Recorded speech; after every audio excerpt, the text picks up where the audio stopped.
Ayan. So, bago po tayo mag-start, tayo po muna yung manalangin. Amang Diyos na makapangyarihan sa lahat, maraming maraming salamat po sa hapong ito na patuloy mo ipinagkaloob sa buhay ng bawat isa sa amin. Salamat po sa opportunity na binigay mo na even umuulan, Panginoon, patuloy mo kaming idinako ngayong hapong ito, Panginoon. At Lord, sa mga oras na ito, we expect more.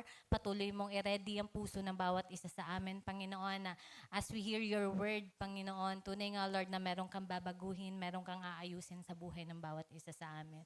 Tunay nga, Lord, na hindi namin sasayangin yung pagkakataong ito na kami katagpuin mo, Panginoon, na hindi ka namin maranasan, na hindi namin makuha, Panginoon, anuman yung nais mong iparating sa buhay ng bawat isa sa amin. Kaya, Lord, patuloy mo akong itago sa iyong likuran, O God, na patuloy na ikaw ang magsalita, ikaw ang siyang makita, Panginoon, ng bawat isa. Lord, tunay nga na wala kaming kayang gawin kung hindi ka namin kasama sa mga oras na ito, Panginoon. Kaya Lord, sa mga oras na ito, sa iyo lang namin ibinabalik ang pinakamataas na papulit pagsamba sa matamis na pangalan ni Jesus. Amen. Ayan po, so welcome kasi ito na yung pang 5th Sunday ng June. Ayan, matatapos na, magsi-7 month na tayo, mapapasok ng July. Sino dito excited ka na mag-Christmas? Christmas agad. Sobrang bilis na niyan, lalo na pag pumasok ng Burr months, no? Ayan. So alam ko, bawat isa sa atin dito, sino dito taas kamay lahat ng nakakumpleto simula nung first topic ng ating series hanggang ngayon? Nakumpleto mo? Si Tatay Jose, talagang ako yun. 'Di ba? So ano-ano yun, Tay? Isa-isahin natin. Ayan, biro lang, 'di ba? So talagang alam ko, sobrang dami nating natutunan. Amen? Sino dito, marami kang natutunan? Ayan. So ano yung unang topic natin? Oo, reset po yung pinaka-series natin. So, ang topic natin, yung 4 na natapos natin, no? Realign, refocus, reignite, and recommit. Diba? So, lahat ng re na yan. So, sana marami tayong natutunan dyan, no? At ngayon, ang pag-uusapan naman natin ay isang re pa. Ano yung re na yan? Recharge. Ay, nasa akin pala yung pang, binigay nyo. Yung, tcharan! Hawak ko pala. 'Di ba? So, recharge. Bakit ba kailangan mag-recharge, te? 'Di ba? Usually, nagre-recharge tayo or nagcha-charge tayo once na low bat, drained, burnout, 'di ba? Yung mga ganyang pakiramdam. So, tignan mo yung katabi mo. Mukha bang drain na yan? Pababawin natin. Mukha na bang tuyot yan? Tingnan mo. Tingnan mo yung katabi mo. Yung, yung talagang higop na yung energy niya, kalahati pa lang ng taon. 'Di ba? Sino dito yung feeling mo gano'n, nakakakalahati pa lang ng taon pero parang ubos na yung energy mo. Wala ka ng lakas, pagod ka na. Tignan mo yung katabi mo, mukha bang pagod yan? 'Di ba? Tingnan mo, mukha bang ubas o mukhang pasas? Di ba? Mamili ka na lang. Di ba? Pero sa totoo lang, bawat isa sa atin, no, sa dami ng bagay na ginagawa natin dito sa mundong ito, talaga nakakapagod. Amen? Talaga nakakapagod. Walang exempted doon. Di ba? Kahit ikaw pa yung pinakamalakas na tao sa buong mundo, darating ang point ng buhay mo na mapapagod ka. Amen? Pero ito yung masaya. Kasi ang sabi sa atin ng Panginoon, no, sa Isaiah 40 verse 29 to 31, anong sabi diyan? He gives strength to the weary, and to him who lacks might be increases power. Verse 30, sabi diyan, though youths grow weary, tignan mo yung katabi mo, youth ba katabi mo? Youth. Sigurado ka ba? Na youth yan. Sabi diyan, though youths will grow weary, isipin mo, sabi diyan, kahit ang kabataan, sabi pa nga doon, and vigorous young men, kahit yung bata or kabataan, nangihina yan. How much more yung mga matatandang katabi mo ngayon? Tignan mo. Alam mo, bakit ganyan na itsura niyan? Di ba? Hindi. Pero di ba, kung ang mga sandito mga kabataan, diba? Kung titignan natin mga kabataan ngayon, grabe ang energy niyang mga yan. Palaban yang mga yan. 'Di ba? Talagang sa puyatan lalaban yan. 'Di ba? Pero darating pa rin sa point ng buhay mo, manghihina ka. 'Di ba? Pagod yarn yung ganon. 'Di ba? Paano pa sa amin, ang mga nasa 30s na may mga masasakit na rin sa katawan namin. 'Di ba? Dagdag pagod. Lalo na yung mga nanay natin. 'Di ba? So, pagod na ba mga sister? 'Di ba? So, talagang dito, aware ang Lord na darating sa point ng buhay mo na mapapagod ka. Pero ito yung maganda sa verse 31. Sabi diyan, yet those who wait for the Lord will gain new strength. Sabi doon, yet who wait for the Lord. So, ang pag-uusapan natin ngayon ay the importance of waiting. Layo. Di ba? Hindi, wag yun. Asang-asa kayo mga kabataan kayo pag waiting. Gustong-gusto nyo. Ha? Okay. Sabi doon, yet those who wait for the Lord will gain new strength. They will mount up with wings like eagles. They will run and not get tired. They will walk and not become weary. Okay, sa dito, God is able to give us strength. Kahit na dumating man sa point ng life mo na mapagod ka, ito yung pangako ng Lord sa'yo. Kaya kanyang palakasin ulit. Amen? Kasi nga, even the strongest people, possible na manghina. Kasi nga, all human efforts, merong limits yan. Kasi iyon yung human nature natin yun eh. Nandito pa tayo sa mundong ito. Kaya kahit anong lakas mo, di ba? Darating ang point na merong limitasyon yung lakas mo. Manghihina at manghihina ka. Kaya ngayon, ang ating pinag-uusapan is recharge, living empowered. Tanungin mga katabi mo, handa ka na ba? Ready ka na? Are you sure? Para hindi ka na mukhang tuyot, magre-recharge tayo. Sabi mo sa katabi mo, magre-recharge tayo. Ayan, lakasan mo, parang wala namang ka-energy eh. Sabihin mo, magre-recharge tayo. Ayan, so ito po yung lagi nating tatandaan ha. You can't live empowered without staying connected to the power source. Sinong power source natin? Sino? So ngayon, dito natin makikita, bakit ikaw parang pagod na ako, hinang-hina na ako, 'di ba? Ang tanong ko sa iyo, pagod ka? Ang tanong ko, connected ka ba? 'Di ba? Connected ka pa ba sa Panginoon? Tanungin mo yung katabi mo, connected ka pa ba sa Panginoon? Amen? Kasi hindi ka mabubuhay ng empowered kapag hindi ka mag-stay connected sa nagbibigay ng source, sa nagbibigay ng power. Walang iba kundi ang ating Panginoon. Amen? Amen. Kaya ngayon, reality check muna tayo, no? Check natin yan. Di ba? Sabi dito, ano nga ba yung mga common cause? Bakit napapagod yung katabi mo? Ano bang umuubos ng energy niyan? Bakit pagod na pagod yan? Francis, ikaw, bakit ka napapagod? Yung usual reason. Sa work. Di wag mag-work. May kailangan natin ng trabaho. Di ba? Kaya kahit pagod na pagod tayo, gigising ka pa rin. Di ba? Sino pa? MJ, anong umuubos ng energy mo? Work din. Tanong tayo sa youth, yung mga nag-aaral pa kung ano bang umuubos sa ano nito. May mga youth bang natira? Parang nasa tanghali yung mga youth. Kara! Ay, youth pala, sorry. Sorry. Ay, youth natin dito, wala na ako makita. Sabi ko sa inyo, drain na kayo eh. Hindi na kayo mukhang youth eh.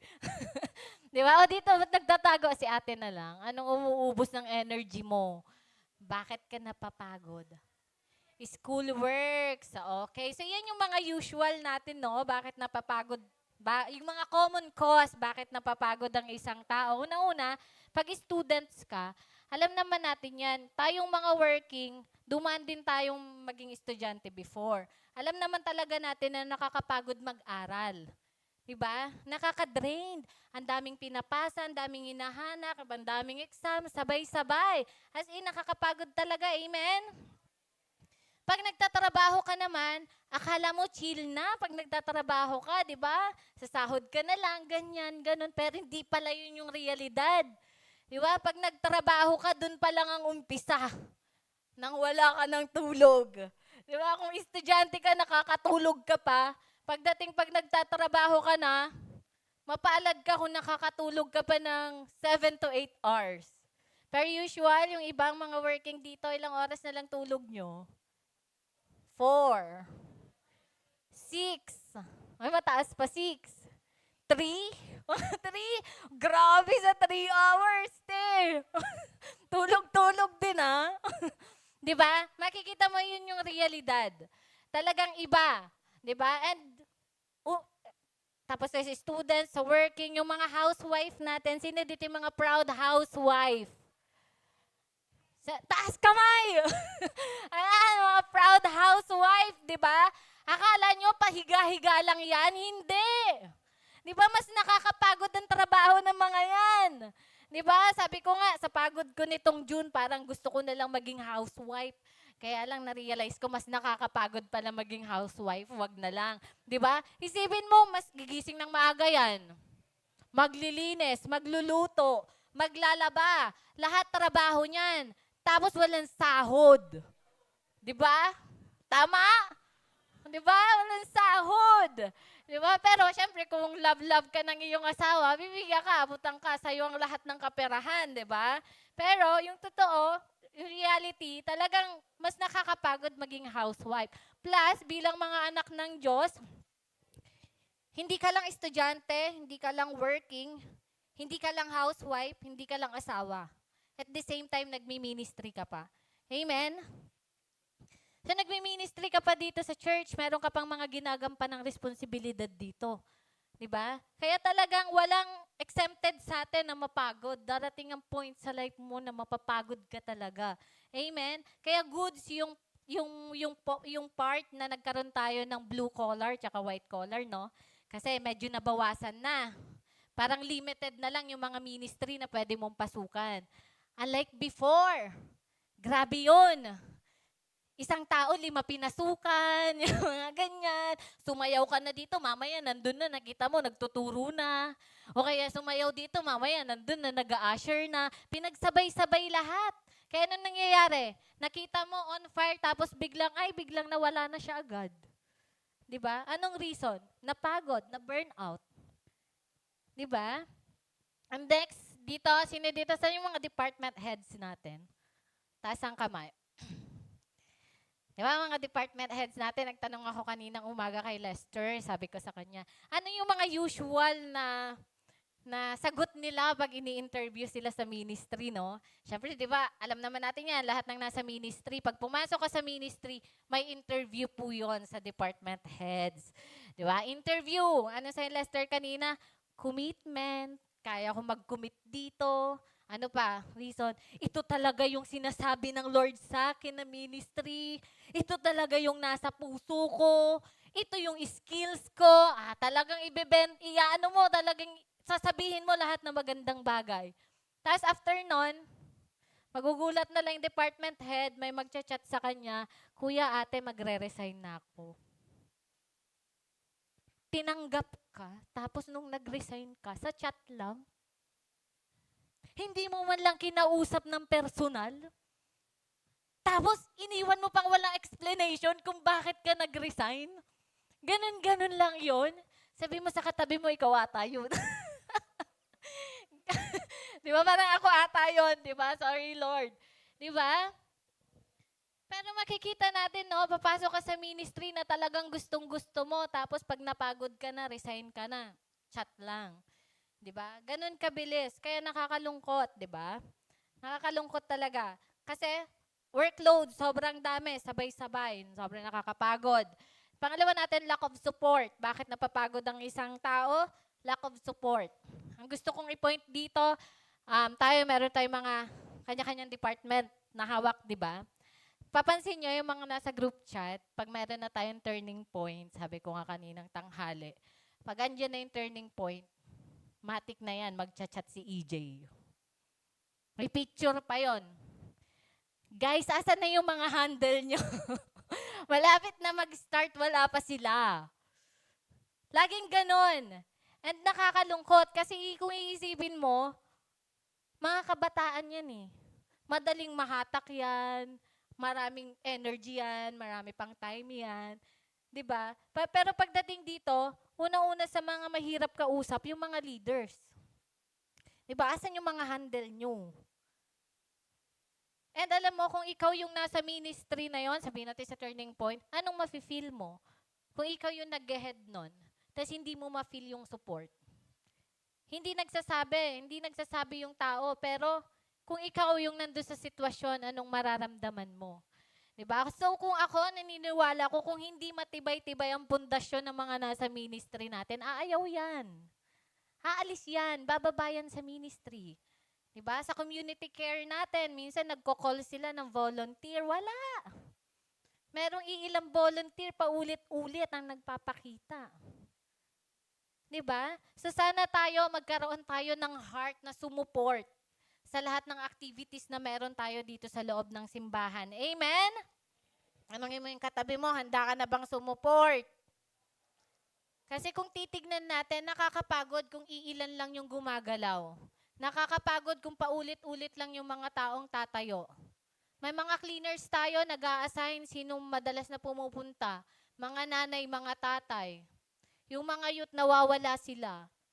Hindi ko alam bakit kung pagdating sa linisan, ang hirap kausap ng mga kabataan. Parang ayaw talaga nilang maglinis, no? Kahit sa bahay, mga nanay kasi talaga naglilinis, kaya sanay na sanay. Pero sa bahay, hindi ko alam kung naglilinis tayo sa bahay, no? Naglilinis kayo sa bahay. Pero iyon yung nakakalungkot. Diba sa laki nitong church, iilan lang ang maglilinis? 2, 3, makikita mo sa report, sa picture. Tapos cell group nyo yung naka-assign. Absent kahapon. Sino yung naka-assign kahapon? So, hopefully, tayo talagang magkaroon tayo ng heart na sumuport, no? Kasi mas mabilis matapos ang isang bagay, mas magaan kapag tulong-tulong. Amen? Sabihin mo, tutulong na tayo. Maglilinis na tayo. Okay, isa pa sa common causes, bakit napapagod na yung katabi mo? Neglecting spiritual discipline. Pagod ka na physically, sa dami ng ginagawa mo, tapos, kinalimutan mo pa spiritual discipline, nag-disconnect ka pa sa nagbibigay ng source sa'yo, paano ka na lang? Ito yung nakakalungkot eh. Sa sobrang daming commitment na tinanggap mo, nakalimutan mo na yung commitment mo sa Panginoon. Wala ka ng time para sa Panginoon kasi lahat ng time mo naubos na sa mga bagay na pinagkakabisihan mo. Amen? Kaya ngayon, aayusin natin. Amen? Aayusin natin. Ayan, excited ka na ba? Introduction pa lang yon. Okay, sabi dito, a phone battery that use all day but never recharge eventually dies. Diba? So lahat tayo, sino dito lahat may cellphone? Ayan. So kung lahat tayo may cellphone, alam naman natin yan. Talagang ginagamit natin yan everyday at everyday nagcha-charge ka. Amen? Nare-recharge mo ang cellphone mo. Diba? Kasi nga kailangan mo. So sana tayo, bilang anak ng Lord, bilang naglilingkod sa Panginoon, magkaroon tayo ng eagerness sa puso natin na everyday ng life mo, magre-recharge ka rin. Hindi lang tuwing encounter, hindi lang tuwing revival, hindi lang tuwing may conference. Dapat everyday ng buhay mo, nagre-recharge ka. Kasi nga, everyday, sa dami ng ginagawa mo, talagang nakakaranas ka ng pagod. Ayan. Isa malakas na palakpak para sa ating Panginoon. Ayan. Pasok tayo. Sabi dyan, ano nga ba mga bagay na dapat nating tandaan to live an empowered life? Unang-una natin, point number 1, recognize your need to recharge. Sabi sa Isaiah 40 verse 30, though youths grow weary and tired, and vigorous young men stumbled badly. Diba? Sabi dito, you need to recognize your need for recharge. Kasi nga, we all run dry. Even the strongest people na kakilala mo, sino dito yung pinakamalakas? Physically. Tingnan mo yung katabi mo, pinakamalakas ba yan? Ay, Kuya Ian daw. Sino lalaban kay Kuya Ian? Palakasan. Tatay Mervin. Oh. Di ba? So, kung sino man yung tao dito sa loob na to na tingin mo pinakamalakas, darating ang point sa buhay ng taong yan, makakaranas siya ng pagkapagod. Amen? Sabi diyan, empowered living starts with admitting we need God's power, not just our own effort. 'Di ba? Kailangan malinaw sa sarili mo, kailangan mong ma-recognize kung kailan mo kailangan mag-recharge. Ang nakakalungkot kasi sa atin, no, hinahayaan mong ma-drain ka. As in, drain na drain. Yung cellphone mo hanggat maaari, ayaw mong nasa 0% yan. Tama? Pero ito yung nakakalungkot sa atin, no? Tawag natin, yung iba, ayaw nila, dahil nasanay yung mga tao na nakikita nila na malakas ka, ayaw mo na makitaan ka ng kahinaan. Di ba? Kaya ang nangyayari, even alam mo na kailangan mo na mag-recharge sa Panginoon, tuloy ka pa rin, patuloy ka pa rin. Di ba? Sabi ko nga, overcommitment, ginagampanan mo pa rin lahat. Pero wala ka ng time sa devotion mo, wala ka ng time sa prayer mo, disconnected ka na sa Panginoon. Walang recharge. Di ba? Ministry lang ng ministry, trabaho lang, aral lang, tuloy-tuloy. Di ba? Kaya ang nangyayari, hindi mo napapansin sa sarili mo, sobrang drained ka na. Kaya magugulat ka na lang, bigla na lang nawala yung tao. Dito ang gustong ipakita sa atin dito ng Lord, no? Kung pakiramdam mo, naka 70% na, nabawasan ka na ng 30%, mag-recharge ka agad para 100% ka agad. Huwag mo nang hintayin na bumaba pa ng bumaba. Kasi ang hirap bumalik kapag drain na drain ka na. Sabi dito, recharging is not weakness. Hindi kahinaan yung pagre-recharge. It's wisdom.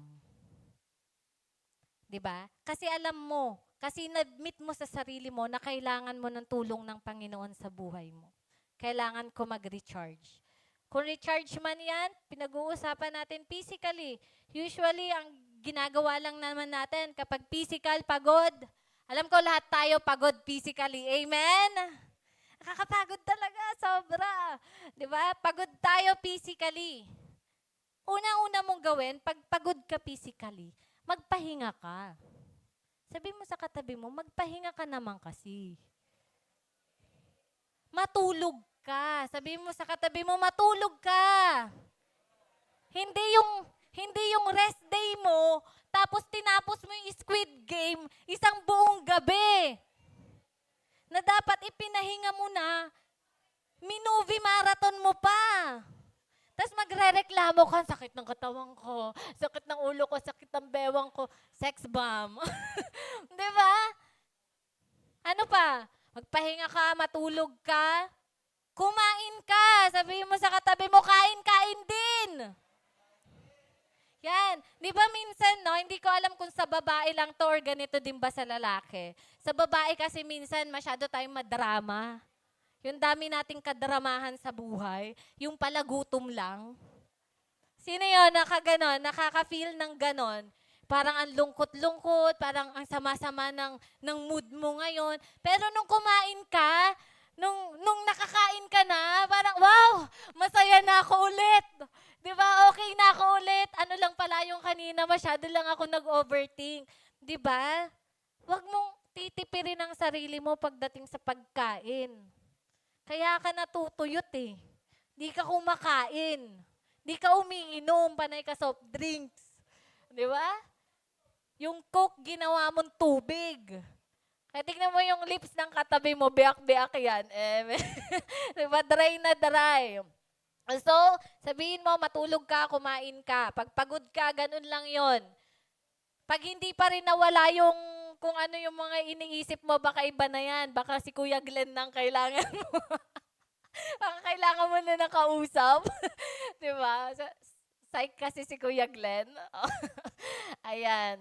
'Di ba? And next natin, emotionally. Pag pagod ka emotionally, masyado ka ng broken sa mga nangyayari sa buhay mo, dami mong pinagdadaanan, problema sa bahay, problema sa jowa mo, problema sa sarili mo, kalaban mo sarili mo. Pag emotionally, pagod na pagod ka, umiyak ka lang. Hindi nakakabawas ng gandang pag-iyak. Hindi nakakabawas ng pagiging lalaki ang pag-iyak. Amen? Alam nyo, sabi na nagre-review kami, no, um, mas maikli daw ang buhay ng mga lalaki kaysa mga babae. Sabi nagre-review kami, nung nagre-review ako ng para sa pag-take ko ng board exam ng nursing, mas mahaba daw ang buhay ng babae kaysa mga lalaki. Tanungin niyo ako, bakit? Bakit? Bakit, ano muna tayo, bakit mahaba ang buhay ng mga babae? Kasi mga babae, masyado kaming, sabi ko nga madrama, 'di ba? Pag kami umupo diyan, nagkwentuhan, yung salita pa lang na kamusta ka? Umiiyak na agad 'yon. 'Di ba? Sis, ganito alam mo ba? Ganito yung pinagdaanan ko. Ganyan yung mga babae. Tapos pagkatapos umiyak niyan, okay na.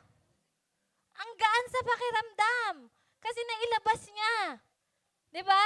Ang lalaki. Kamusta ka, Brad? Okay lang, Brad. Ito, okay lang. 'Di ba? Wala kang makukuha sa mga 'yan basta okay sila. 'Di ba? Sila lang nakakaalam nun. Hindi ko alam kung ego ba nila 'yon na as a lalaki dapat strong ako. Dapat hindi ako umiiyak. Hindi ko alam talagang ganun ba talaga mga lalaki. Pero isang point doon, hindi kasi emosyonal ang mga lalaki. Kaya ang problema sa kanila, kapag may problema na sila, sasarilihin lang nila. 'Di ba? Bakit mas maaga silang namamatay? Kasi namamatay. Oh, okay, bakit mas maaga sila? Hindi gabi, no? Mas maaga silang namamatay. Kasi nga, ang mga nagiging common cause na sakit nila, sakit sa puso, cardiac arrest, stroke, mga ganyan. Kasi nga, sinasarili nila. Wala silang outlet ng mga bagay na pinagdadaanan nila. Nakabaliktaran ng mga babae. Kahit first time mo lang ma-meet yan, grabe na magkwento yan. Maliban na yung mga introvert, no? Hindi natin sure. 'Di ba? Pero, mga lalaki, 'di ba? So kung meron kayong asawa, good. Kasi minsan nakakausap niya yung asawa niyo, 'di ba? Mahal, pagod na ako. 'Di ba? Nakakausap niyo. Pag may boyfriend kayo, may jowa kayo, 'di ba? Nakakausap niyo. Be, alam mo ba ganito, ganyan, ganun. Nakakapagkwento ka. So kawawa naman tayo mga single, no?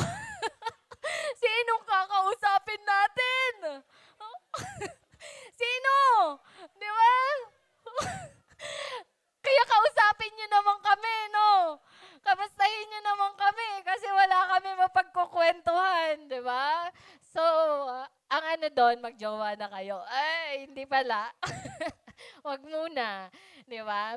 Saan na tayo napunta? Di ba kayo talaga? Ayan. So, emotionally, huwag ka matakot na mag-open. Amen. Mahalaga yan. Dapat meron kang pinagkukwentuhan, meron kang safe environment na pinagkukwentuhan. Okay? And next natin, spiritually, pag feeling mo na drain ka na spiritually, lumuhod ka lang. Umiyak ka sa harapan ng Panginoon. Minsan pati sa harapan ng Lord, hirap na hirap ka pa umiyak. Di ba, nakikipagmataasan ka ba kay Lord? Di ba, hindi, matigas na ako, ayoko naman pikiin yung sarili ko. 'Di ba? Ito na 'yun eh. 'Di ba? So, napakahalaga na you need to recognize, accept mo sa sarili mo na may time sa buhay mo na manghihina ka. And you need to recharge. Amen? Kailangan natin 'yon. Para hindi tayo magkakagulatan dito na sobrang nakikita namin na talagang gamit ka dito sa simbahan, hindi na namin alam kung ano yung pinagdadaanan mo, personally, tas magugulat na lang kami, magre-resign ka na. Tapos, okay lang mag-resign, pero sana nandito ka pa rin. Pero yung iba nag-resign, tapos tuluyan na ling nawala. Kasi kung walang napapagod sa atin, kung walang napapagod sa atin, sigurado ako sobrang dami natin dito. 'Di ba? Walang nawawala sa atin. Walang hindi magpapatuloy sa atin. Nandito pa rin lahat. Pero hindi eh. 'Di ba? Parang nagbigay si Kuya Ian nung last time, 'di ba? Yung reporting natin na may mga bago naman tayong invites, pero bakit ganun pa rin yung mga umaattend sa atin? Kasi nga yung mga dati, sila naman yung nawawala. Iyon yung nakakalungkot. Kaya dapat tayo bilang tayo na nakarinig ng salita ng Panginoon dito, i-admit mo sa sarili mo. Admit mo and mag-start ka mag-recharge. Wag mong hihintayin na sobrang drained ka na. Wag mong paabutin doon. Hindi mo kailangan ng encounter, hindi mo kailangan ng revival. Kailangan mo everyday connection sa Panginoon. Everyday ka magre-recharge sa Panginoon. Kasi everyday mo kailangan yun. Hindi kung kailan mo lang trip. Diba? Kasi kung hihintayin mo pa ang encounter, diba, isang beses sa isang taon, iyon lang yung recharge mo. Kakalungkot. And, alam nyo, meron ako experience nito nung pumunta ako sa Disneyland. Sa Hong Kong. Pumunta ako sa Hong Kong, no? So, punta ako doon, dala ko cellphone ko. Pagdating ko doon, yung power bank na dala ko, hindi gumagana. Sabi ko sa cellphone ko, hanggang anong oras kaya ako ilalaban nito, no? Kasi maghapon yun yung sa Disney. Hanggang gabi yung sa Disneyland. Ngayon, nung nandun na ako, syempre, picture. Tapos nung mga lunch na, wala na, papalubat na ako. So, kailangan ko, ang pinaka naging choice ko noon, kailangan ko bumalik ng hotel para lang mag-charge. So, make the long story short, kahit 2 train yung sasakyan mo, tapos meron pang station doon na sobrang haba ng lalakarin mo, makalabas ka lang ng station, pagbaba mo ng train, lakad ng napakalayo. Ginawa ko, umuwi ako, bumalik ako sa hotel, tapos nag-charge ako doon. 'Di ba? Ano yung point natin dito? Kung gusto mo mag-recharge, kailangan mag-e-effort ka. Meron kang gagawin. Hindi mo lang hihintayin or tatanggapin na lang na lobat ka. 'Di ba? Kaya kahit nakakapagod nun, bumalik ako kasi gusto kong, alam mo yun, kasi tayo, no, mga Pilipino tayo, pag may pinuntahan ka, talagang 90% picture taking. Pag sa swimming, 90% picture taking, 10% ligo. 'Di ba? So, ganun na nangyayari. Picture taking muna, yung mga nanay natin, talagang sama-sama sila, picture taking ng family day. Diba? So, ganun tayo kasi pinapahalagahan natin yon. Kasi alam nyo, ito yung lagi nyo tatandaan, no? Kahit anong ganda ng gamit mo, kung lobat yan, useless. Amen? Kaya ikaw, lagi mong tatandaan, kahit anong galing mong kumanta, galing mong sumayaw, kung hindi ka connected, drain ka, lobat na lobat ka, hindi ka magagamit ng Panginoon. Magamit ka man, pikein mo man yung sarili mo sa harapan ng ibang tao, pero isa yung sigurado ko, hindi effective yung ginagawa mo. Amen? Kaya mahalaga na continuous yung pagre-recharge natin. Amen? Isang palakpak para sa ating Panginoon.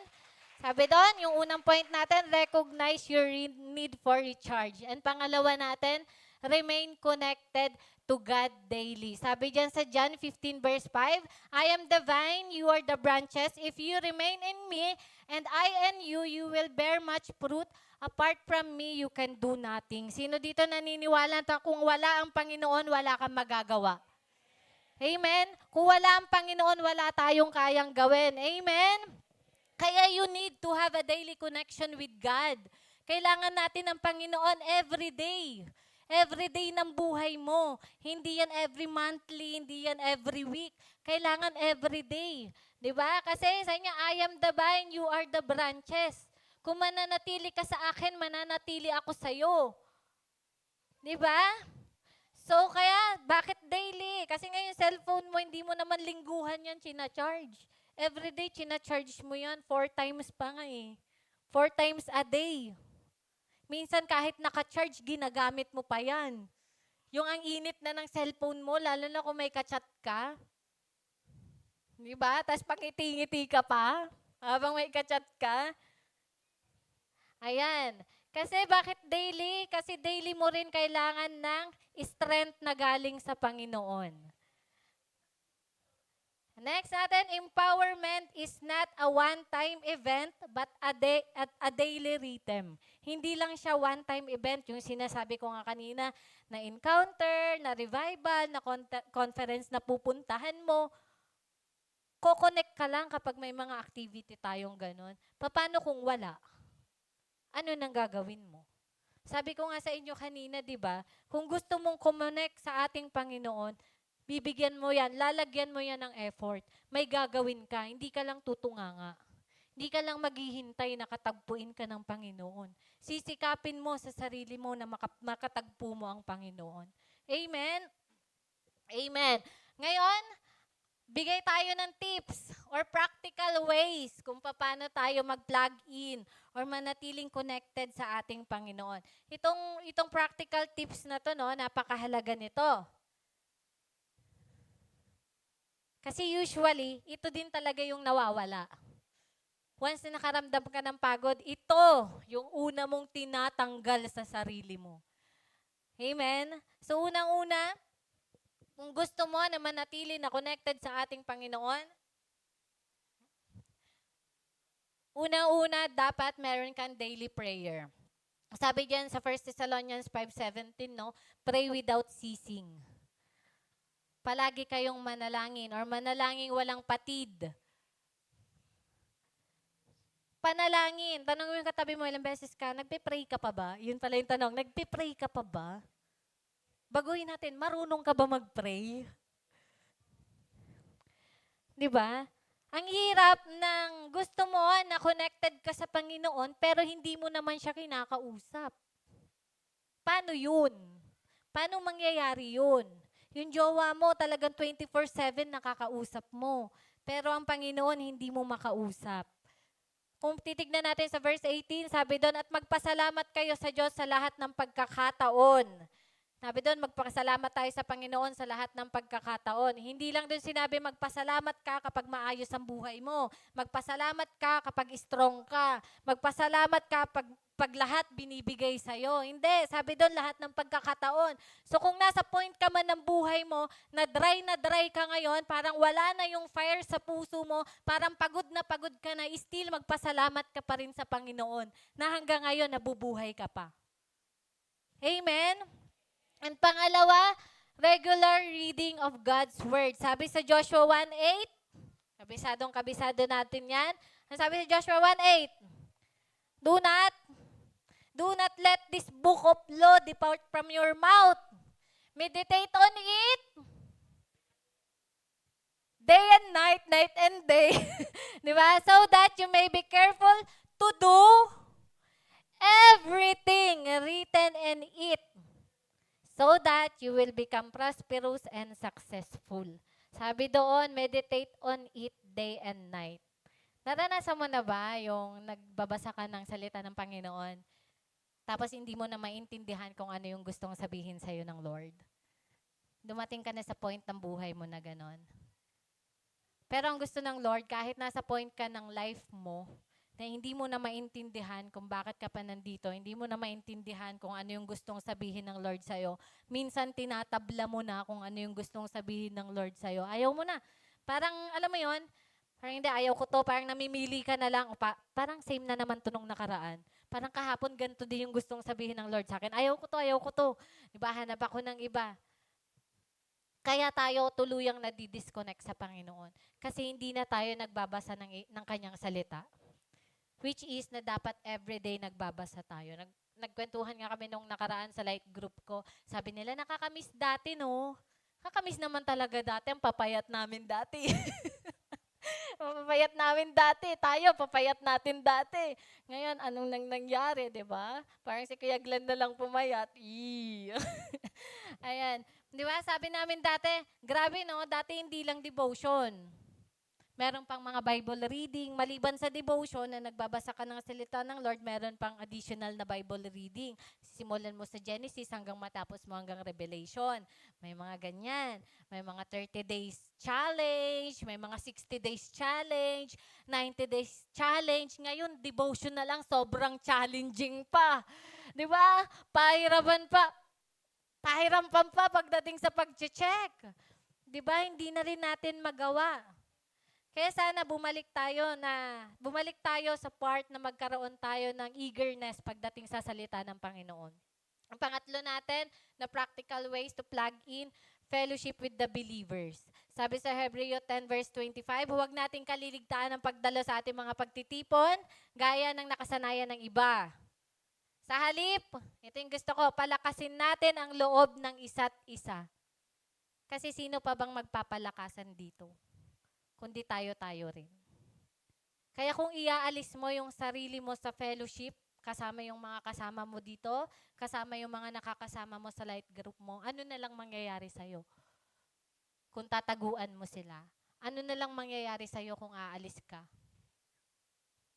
Kung dumating man sa point na pagod ka na, hinang-hina ka na, yung katabi mo makakatulong sa'yo para palakasin ka ulit. Kasi tayo yung magmo-motivate sa bawat isa. Tayo yung magpapalakas ng loob ng bawat isa. Amen? Amen? Kaya mahalin mo yung katabi mo. Mukha bang kamahal-mahal yan? Oh, sakto lang, sapat lang. Kawawa na may mga walang katabi, no? Laking kausap. Diba? Huwag natin aalisin yung fellowship natin sa ibang believers. Alam ko, darating sa point ng buhay mo, based na rin sa mga experience ng iba na nakwento nila, na darating yung point na pagpasok mo sa simbahan, ayaw mo talaga yung tabas ng pagmumukha ng mga kasama mo. Diba? Na feeling mo, pinag-uusapan ka nila. Feeling mo, ikaw ang topic nila. May mga ganun tayong kadramahan, di ba? Darating ang point na pwede mong maranasan yung ganun. Kaya nakakatuwa sa light group namin, sabi nila, happy daw sila, hindi ko alam kung totoo. Happy daw sila kasi napakalaking bagay, napakalaking part ng light group sa buhay nila. Kasi iyon yung naging safe environment nila. Yung nakukwento nila yung mga bagay na pinagdadaanan nila sa bahay man yan, nakukwento nila yung mga bagay na pinagdadaanan nilang magjojowa. Diba? Pinag-uusapan. Diba? Kami naman, break mo na yan. Ay, hindi pala. Hindi pala. Kami naman, kami yung magtutulungan, kami mag-i-encourage sa bawat isa kasi alam namin yung pinagdadaanan ng taong ito. Pero kung ikaw aalis ka sa fellowship, sa kapwa mo believer, sinong mag-i-encourage sa'yo? Sinong magpapalakas sa'yo? Kaya lalo kang nawawala. Amen? Kaya kahit ayaw mo yung tabas ng pagmumukha ng katabi mo, dikitan mo pa rin yan. Kasi malaki matutulong yan sa buhay mo. Amen? Amen. Kasi kailangan natin ang bawat isa. And sabi pa dito, sabi diyan, worship, practical way to plug in worship and resting in His presence. Ang sarap magpahinga sa presensya ng Panginoon. Amen? Amen. Binasa ko tong Psalm 63 verse 1 to 4, no? Sabi ng pinaka-title niya sa taas, hindi lang siya 1 to 4, mahaba siya, pero 1 to 4 lang kinuha ko. Sabi dun sa title niya sa pinaka-taas, pananabik sa presensya ng Panginoon. Ayan. Ito pong Psalm 63 na to, ito yung awit ni David sa ating Panginoon Diyos na buhay.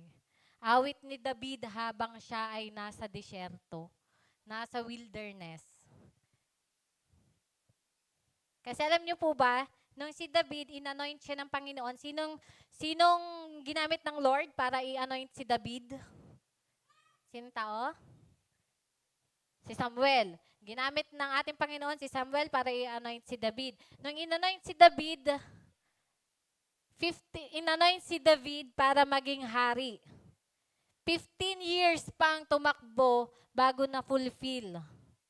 15 years pa bago siya naging hari. Sabi nga sa binasa ko, 15 years old nung in-anoint siya, nung naging hari siya, 30 years old. At doon sa 15 years na yon, sabi nga kung merong character sa Bible, isa sa character sa Bible na pagod na pagod na pagod, Walang iba kundi si David. Kasi yung 15 years niya na yon, 10 years doon, nagtatago siya sa wilderness, nagtatago sa kuweba, ganyan, puro tago siya, puro tago. Bakit? Kasi nga, hinahunting siya ni Saul para patayin. Ganun na naging buhay niya. Kaya ito yung naging awit niya sa Panginoon. Sobrang ganda nito kasi dito mo makikita yung deep longingness ni David, yung desire niya sa Panginoon na talagang gusto niyang maranasan. Na talagang gusto kitang maranasan. God, gusto kitang maranasan. Sabi dito sa Psalm 63 verse 1, no, sabi doon, "Oh God, you are my God. Earnestly I seek you. My soul tears for you. My body longs for you in a dry and weary land where there is no water." Di ba? Ano yung pinapakita doon? Yung intense na yearning. Ano yung yearning? Yung intense na pananabik ni David na gusto kitang maranasan. Even nandito ako sa disyertong to, na, ano sa'yo doon? In a dry and weary land where there is no water. Kung titignan natin, disyerto, walang tubig doon. Di ba? Parang i-compare pa ni David doon na kahit walang tubig dito, talagang gusto ko na maranasan ang presensya mo. Di ba? Iyon yung talagang heart ni David nung mga panahon na yon. Na sa atin, kung nasa point ka ng buhay mo na feeling mo nasa wilderness ka, feeling mo dry na dry, yung pananampalataya mo sa ating Panginoon, sana magkaroon tayo ng tulad ng puso ni David na willing ka pa rin hanapin ng Panginoon. Na willing ka pa rin maranasan ang presensya ng Panginoon. Amen? And ano yung sabi doon sa verse 2? "I have seen you in the sanctuary and beheld your power and your glory because your love is better than life." Di ba? Sa doon, past experiences, yung encounter, say, "I have seen you in the sanctuary," encounter ni David, na yung previous na kung paano na-encounter ni David ang ating Panginoon, gusto niya, iyon yung nagpo-fuel sa kanya, para magkaroon pa ng matinding desire na gusto niyang maranasan ulit yun. Diba? So sana magkaroon tayo, alam ko bawat isa sa atin dito, no, naranasan niyo yung first love niyo sa Panginoon. Yung unang-unang nakilala nyo ang Panginoon, tapos all out ka, talagang nag-aapoy ka pagdating sa paglilingkod mo, gawin nating motivation yun. Para hindi ka manatili sa sitwasyon kung anong meron ka ngayon. Diba? Na Lord, gusto ko maranasan ulit kung paano kita nakilala before, kung paano yung first love ko sa'yo before. Gusto ko maranasan ulit yon. Ang sabi diyan sa verse 3 and 4, "Because your love is better than life, my lips will glorify you." Ito yung pinakagusto ko sa verse 4. "I will praise you as long as I live, and in your name I will lift up my hand." Even ganon yung pinagdaanan ni David, no, na puro tago ng tago, nandun pa rin yung commitment niya sa Panginoon na "I will praise you as long as I live." Hanggat ako nabubuhay, mananatili ako naglilingkod sa'yo. Ano man ang mangyari. Sana magkaroon tayo ng heart na gano'n, no? Na talagang committed, na kahit na ganito ang pinagdadaanan ko ngayon, mananatili ako naglilingkod sa iyo, Lord. Kahit hindi ko na maintindihan yung mga nangyayari sa akin ngayon, mananatili ako. Amen? Amen. Sabi pa dyan, sabi dito, "When you're unplugged, you drain fast." Kaya napakahalaga na mananatili ka pa rin connected sa ating Panginoon through prayer, through Word of God, through believers na nakakasama mo, through worship. Kasi kapag in-unplug mo yan, mas madali kang madrained. Pag inalis mo yung sarili mo dito, sa church, mas madali kang madrained. At alam natin yan, sobrang hirap bumalik sa ating Panginoon once na na-drain ka. Drained talaga. 0%. Sobrang hirap bumalik. And dito papasok yung point number 3 natin, na rest in the waiting room of His presence. You need to stay in the waiting room of God's presence. Alam nyo ba na waiting is not wasting? Hindi mawawala ng kabuluhan yung pagwe-wait mo. Alam mo, ako naranasan ko, 12 years old ako, nandito na ako sa church. Hindi pa SLC noon. 12 years old ako, tapos ngayon, years old na lang tayo. So, hindi ko na, kinalimutan ko na kung ilan na yung edad ko. Basta nasa 30 plus, plus, plus, plus. 'Di ba? Kayo na lang humula kung ilang taon na ba ako.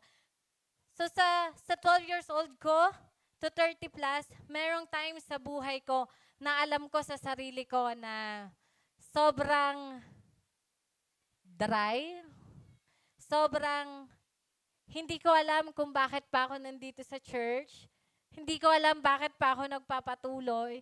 Oo, uma-attend ako. Nandito ako, nakikita nyo, sumasaya, pumapalakpak, tumataas ang kamay.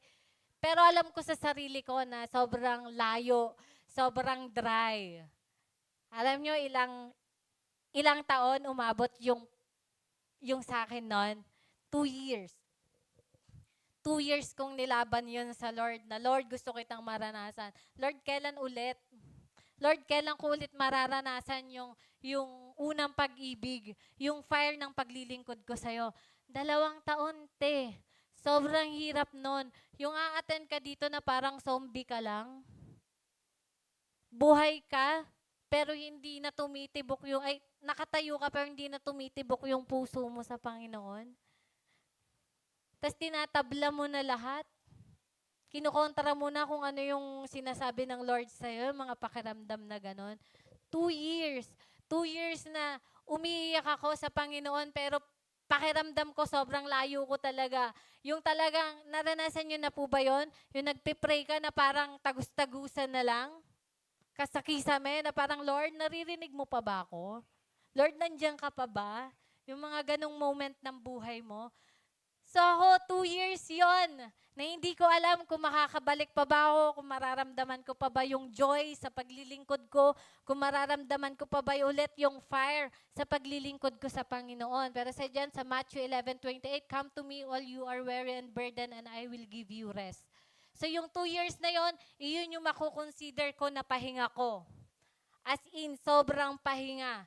Na, ito yung matindi eh. Sabi nga, doon sa waiting point ng life ko na yon, 2 lang yung pwedeng mangyari sa'yo. It's either makabalik ka sa Panginoon or tuluyan ka mawala sa Panginoon. Kaya kung nasa point ka ng buhay mo ngayon na nasa waiting area ka, di ba? Waiting area ka na gusto mong maranasan ulit ang presensya ng ating Panginoon, ilaban mo yan. Huwag kang sumuko. Magstay ka dyan kahit na feeling mo hindi mo alam hanggang kailan yung ganitong klase ng pakiramdam, na sobrang dry, na sobrang hindi mo na maintindihan eh. 'Di ba? Yung hindi mo na alam bakit nandito ka pa, bakit nagpapatuloy ka pa. 'Di ba anong point na nandito pa ako? 'Di ba? Pero sabi diyan, the key is to wait and trust the Lord. 'Di ba?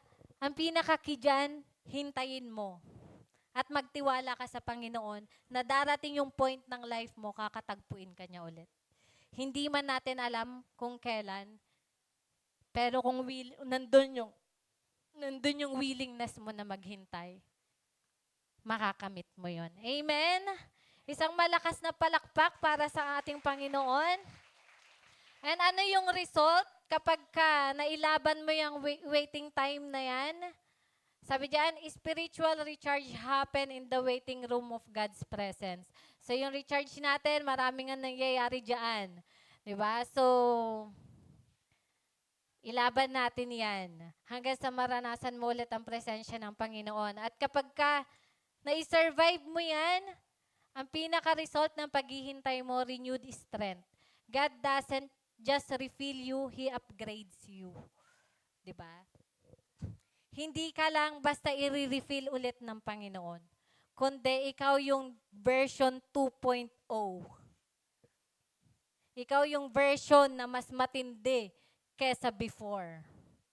Kung ginamit ka na ng Panginoon before, once na binalik ng Panginoon sa'yo, yung hinihingi mo na kagalakan, hinihingi mo na apoy sa puso mo, mas matindi ang gagawin ng Lord sa'yo. Mas matindi ang gagawin mo. Amen? Kung dati isa lang ang ini-invite mo, ngayon 10 na ang i-invite mo. Amen? Kasi matindi. And sabi doon, wings like eagles, run and not grow weary, walk and not faint. So, yan yung magiging result once na yung waiting time mo, talagang inilaban mo at hindi ka sumuko. So, ngayon, um, itutuloy ko yung story ko, no? Story ko sa Hong Kong. So, I hope na makapunta tayong lahat sa Hong Kong. So, asan na yung kwento ko kanina? Bumalik ako sa hotel. Continuation pala ng kwento ko. So, ito, yung unang picture, yung picture ko, nung umaga pa. Tapos nalobat nga ako, 'di ba? Bumalik ako sa hotel para mag-charge. Ngayon, ito yung waiting time ko habang nagre-recharge ako ng cellphone ko. Pag nagre-recharge, nung nag-charge na ako ng cellphone ko, ito yung matindi. Kasi unti-unti ko nang nararamdaman yung sarap ng higaan. Sabi ko, sa isip ko, wag na ako babalik. Okay na yon, satisfied na ako. Satisfied na ako na nakapagpa-picture ako. 'Di ba? Kasi kung babalik ako, kakapagod. Magte-train na naman ako, dalawa lakad na naman. Tapos that time kasi masakit din yung puson ko. So talagang nagde-decide na ako sa sarili ko na hindi na ako babalik. Masaya na ako, okay na ako sa mga picture ko. Pero merong isang tao na friend ko, chat siya. Sabi niya, bumalik ka. Kasi nasa pinakadulo yung pinakamagandang part sa Disneyland. Sabi niya, ano ka ba? Nagbayad ka ng mahal. Ang mahal-mahal ng binayaran mo, tapos hindi mo tatapusin. Pumunta ka. Sabi ko, hindi na. Okay na nga ako. Sabi ko, ganun, okay na. Satisfied na ako. May picture na ako. Di ba? May picture na ako. Satisfied na ako dyan. Sabi niya, hindi, bumalik ka. Bumalik ka talaga. Sabi niya, to make the long story short, bumalik ako. Bumalik ako sa Disneyland. 'Di ba? So ngayon, nung bumalik ako sa Disneyland, sige, paki-play yung ano.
Di ba?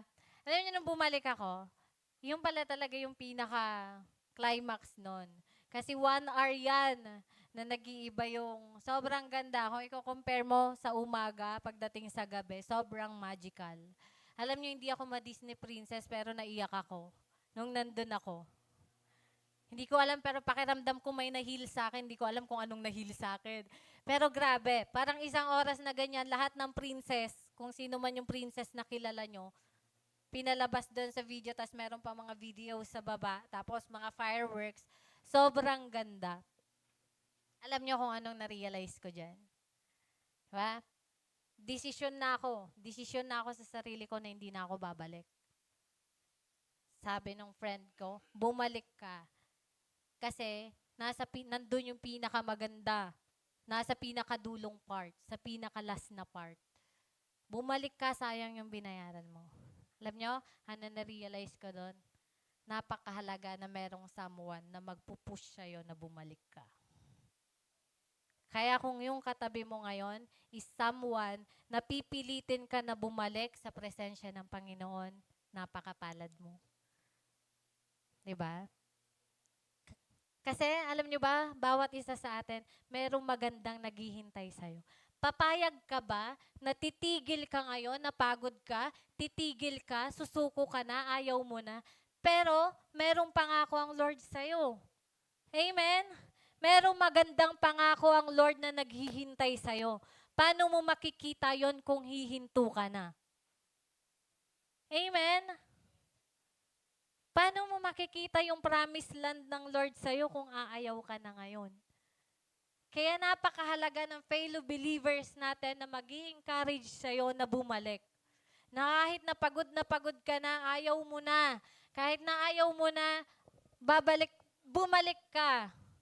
'Di ba? Kasi gusto kong makita kung ano yung naghihintay na magandang plano sa'yo ng Panginoon.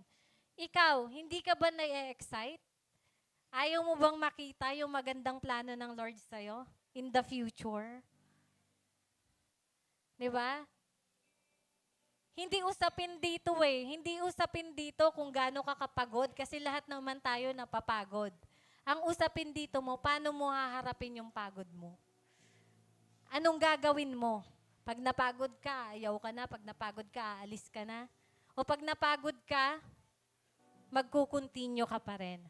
Sabi dito sa last natin, you were never meant to live drained. Jesus died and rose again so we could live empowered, not just saved. Tandaan po natin, hindi namatay ang ating Panginoong Hesukristo para lang masave ka. Namatay siya para mabuhay ka, empowered. Diba? Kaya kung hihinto ka ngayon, kung hindi ka na magpapatuloy, para saan yung namatay na Jesus para sa atin? Para saan na merong namatay para sa'yo kung hihinto ka ngayon? Alam mo ba, kung feeling mo, ayaw mo nang lumaban, lagi mong tatandaan na merong unang lumaban para sa'yo. Merong unang hindi sumuko para sa'yo. Kaya, sabi mo sa katabi mo, anong karapatan kong sumuko? Kung si Jesucristo hindi sumuko. Isipin mo, every time na pinapanood ko yung Passion of the Christ, anak siya ng Diyos. Kung tutuusin, pwede niyang hindi gawin yun. Pwede niyang wag na lang. Makasalanan naman yung mga taong yan eh. Ba't pahihirapan ko pa yung sarili ko? Pwede namang nung pagkatumba sa kanya, hindi na siya tumayo. Nang hinampas siya, hindi na siya tumayo. Pero hindi eh. Kahit na nasasaktan siya, kahit na napapagod na siya, still tumatayo pa rin siya. 'Di ba? Kasi gusto niyang tapusin. It is fin, 'di ba? Gusto niyang ipakita sa iyo na anak, ako tinapos ko. Sana ikaw tapusin mo rin. Kahit na nakakapagod, kahit na broken-hearted ka na sa dami ng pagsubok na dumadaan sa buhay mo, kahit na pagod ka na sabay, problema sa bahay, problema sa trabaho, problema sa eskwelahan, still, ang gusto ng ating Panginoon, lumaban ka, tumayo ka. Kasi inilaban kita. Amen? Kasi, ang ating Panginoon ang nagbibigay ng lakas sa buhay ng bawat isa sa atin. Amen? At hindi natin sasayangin ang araw na to, ang last na topic na to, na hindi tayo ma-recharge sa harapan ng Panginoon. Sino dito naniniwala na ang lakas natin ang gagaling sa Panginoon? Amen. So, inire-request ko ang lahat na tayo'y tumayo. And i-declare natin to, no? I-declare natin. Yes, hallelujah. I-declare natin sa Panginoon na may lakas sa ngalan mo, Panginoon. Yes.